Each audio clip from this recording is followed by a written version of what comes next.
Воронеж өлкә мәхкәмәсе Украинаның боралык навигаторы Надя Савченконы 30 августка кадәр төрмәдә калдыру карарын кабул итте.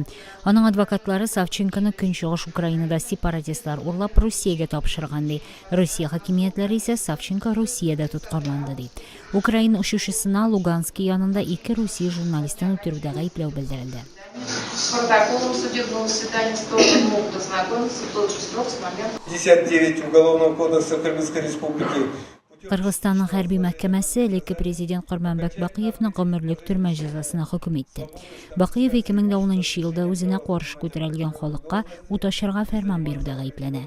Бакыев Кыргызстаннан качып Беларуста яши.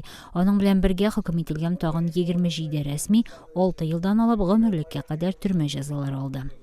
3, 5, 6, 15. Әфганстан башкаласында йөзләгән кеше Израильнең Газзада алып барган хәрби чараларына протест белдерде. Урам җыенына чыгучылар халыкара җәмәгатьчелекне кан коешны туктатыр өчен чаралар күрергә чакырды.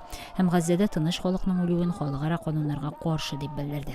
Израиль һөҗүмнәр Хәмәс сугышларын туктату өчен кирәк ди.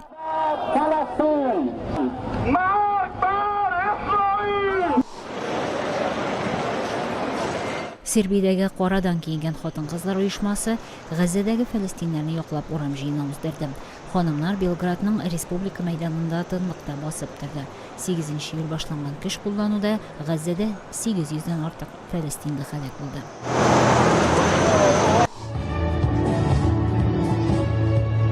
Казан гаилә үзәге алдында 204 км зурлыктагы Бульвар газетының ачылышы булды. Пластик панельдән эшләнгән бу газет 2015 елның җәендә ачылачак су спорты дөнья чемпионатына багышлана.